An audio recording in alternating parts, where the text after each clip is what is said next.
The situation around the New Orleans Pelicans is quite messy for a couple of reasons. And mainly, I want to talk about the basketball side of things and what their pivot is, what they may or may not be doing. Are they potentially getting rid of some of their coveted assets? And the fact that there's nobody on the roster that's quote unquote untouchable at this point, which really I think should be the case anyway. But aside from that, I can't just dance around the fact that there's a humongous allegation surrounding one Pelican star right now. And we're going to talk about that briefly, but mostly, again, we're going to stick to basketball. So I hope you guys enjoy. Make sure you subscribe here to the channel while Trevor Lane and I keep you guys locked in on all the news in the NBA, good and bad, because this is quite bad. And this is, firstly, let me say this. I'm not going to say the R word because YouTube sometimes can get funky with that. So I'll add a G in front. It'll sound silly, but bear with me. But firstly, let me say this. Like, if anybody has any grape allegations, abuse allegations, a continuing pattern of abuse, controlling, and threatening behavior, that's just, as an organization, I can't have that. I can't have that around. That's just bad optics. It looks terrible. It's terrible. All the stuff Zion's been involved in just looks terrible over the last few years. It's just bad. Everything away from basketball looks bad. And unfortunately, he doesn't play basketball enough to make people forget about those other things either.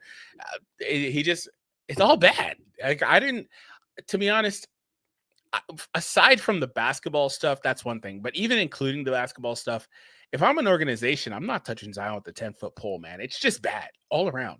And that says nothing for his talent on the court. We know he's talented, but that doesn't matter when he's never out there half the time. Like, he's literally every other year, he plays a good chunk, then he misses half the year, misses a good chunk, and then plays most of the year. Like, he's just back and forth with that. That just, you can't have that. But then this is terrible. So there's that. This came out like 2 days ago. I just didn't really get on it yet, but there's another one that popped up like today. Mariah Mills, yeah, remember her, has reportedly contacted Tony Busby as she considers filing her own actions against Zion. We don't know enough. I can't condemn him. I don't know anything. I don't know anything at all other than what's hearsay on Twitter. I don't know. Right. And the harsh reality is that there's also situations like this where it's just a cash grab, a money grab. I don't know. But what I will say is, a lot of times things get settled, which I always think settling stuff seems sketchy too. So there's that. I don't know what happens with this. Is Zion even a basketball player after this? Will there be legal pursuit? Will he just settle it? I don't know. Right. Or I don't know. So I'm not in a position to, I'm not judge, jury. I'm not in a position to really say much about it. I don't really know enough. And I prefer not to comment on things too much I don't know much about. But what I will say is, if this stuff is true and it comes to light that this stuff is true, that entirely changes my perspective on Zion. And this is terrible. And regardless, the sad thing is, even if it's not true, this is just terrible optics for an organization. I just don't think you can have this around your organization. But aside from that, the funny thing about this is that prior to this report coming out, there was actually a report, and I couldn't find it before doing this. I don't have a lot of time, so bear with me on that. But there was a report that said that they actually were on good standing with Zion, because remember how they kicked out Griff, brought in the new GM to basically either tide things over with Zion or pivot towards trading. They wanted to figure out what their next direction was. Well, apparently they were able to reconcile, and the fact that Zion was there for the draft was apparently seen, or I don't want to say seen, but was a show of good faith for them, and basically to show that they're on good standing, right? And I think that makes sense. But then this comes out, and then after that, we also get the report we're going to talk about today, because we've already gone longer on that topic than I wanted, that they're basically open to trading anybody. Now, we've long had the stance on the channel that if you're a team, you need to have that stance anyway. You need to be willing to listen to offers and trade a player. If a good offer comes, that's just how things go. It's business, and you make things work from there. And they do have some good assets on their team, whether they're young players that are still in development. Some guys have shown themselves to be good players, like Alvarado, Jones, Murphy, McCollum. Sure, Zion's a good player, but I'm not touching Zion. Like I said, I can't. Like, he was an interesting guy where it's like, oh, well, maybe if you trade for Zion, but I don't know. If you are going to trade for Zion, you got to wait for this all to blow over. Anyway, They've got some guys. There are no untouchables in New Orleans. League sources say the Pelicans are gauging the market for everyone on their roster. They very well could end up keeping their core pieces, namely Zion, but it appears the Pelicans are looking into taking different paths this summer, depending on what opportunities become available. So, yeah, we'll see what happens with all of that. Now, here's a look at the salaries on this roster. So they've actually got some, like, so Bruce Brown is like off the books, or he's about to be. That was the last year of that deal. So he's going to be a free agent. Murray's making 30 million next season. McCollum also making 30 million, but McCollum is a 30 million expiring next year. So that's interesting. Zion is on the books for 39. But by the way, if you're not familiar with it, Zion's salary is like the most ridiculously, this is how you know he's got problems, man, because he's got the most restricted contract you're ever going to see. Like, I mean, feel free to like pause it and read this stuff or look up the stipulations in Zion's contract. He basically is fighting for every dollar in that deal. It's insane. It's really insane. So while he's on the books for 39, 40 million, I don't know if he even gets that amount or half of it. I have to go back and look at it, but it's crazy. Herb Jones has still got another couple years on his salary at 14, 15 million over the next couple years. Kelly Olynyk is a 13 expiring. Trey Murphy's actually locked up. However, you're giving about 100 million to Trey Murphy because he's now getting paid for the next 4 years. That's not terrible.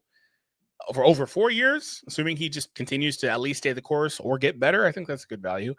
But yeah, their roster is mostly locked in. Alvarado's got 4.5, mostly locked in with the guys they want to keep on to. So they could pivot away from some guys and make some moves with some of these guys, but unless you're pivoting towards a rebuild, I don't really see you going out of your way to trade anybody that's maybe not McCollum, Murray. I think it's mostly those guys. Like McCollum, Murray are the two I think, and particularly McCollum, that I think that you should be mostly looking at. Again, Zion is in that group too, but who knows what happens with him. But yeah, those two specifically are the guys that you should be trying to go. But the thing is teams are going to call relentlessly for your other two guys, Jones and Murphy. Teams are going to call relentlessly for Jones and Murphy. So there's that. And with these guys, you've got two, like, I don't know. Jones is like a pseudo 3D guy because he's got some shooting ability, just not great, but he is a great defensive player. Was 5th in defensive player of the year running in 23-24, made an all defense team as well that year. Great defensive player. He just wasn't very healthy this year as well, only playing in 20 games. But great defensive player and one that you would love to have on your roster. Murphy has a lot more offensive pop in his game, and he's a far better shooter on volume and is a decent defender as well with good size too. So I would be really interested in either of these guys. But again, the thing is with one is on an artificially limited salary. Like Herb Jones got that deal based on where he was drafted, and he would have probably made much more than that. It's basically the Austin Reeves situation. I think they're on nearly an identical salary as well, and are also expecting to get probably a near identical upgrade as well. But look at the offensive pop you've got here. 21 points per game this year.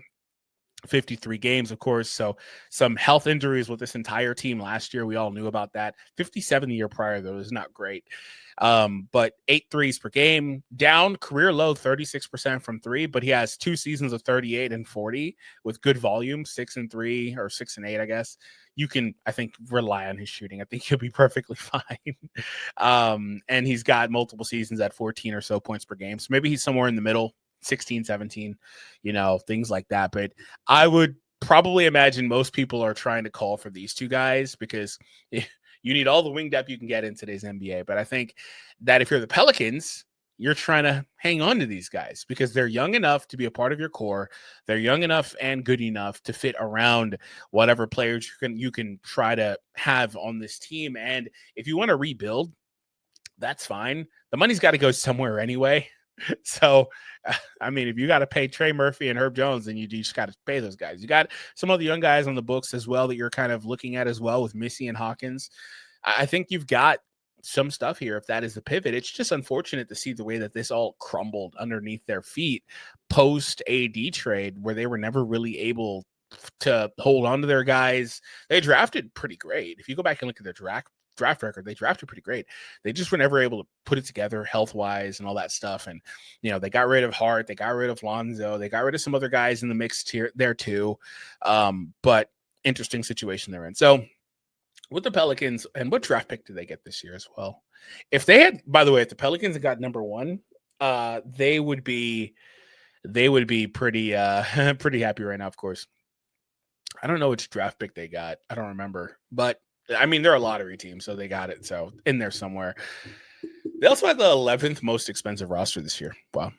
All right, guys, let me know what you guys think about the Pelicans. What should they do? But, yeah, if you're a team, you're probably calling for those two, or you're trying to steal one of the younger guys on their roster, like an Antonio Reeves or something like that. But, yeah, it's pretty bad out there in New Orleans.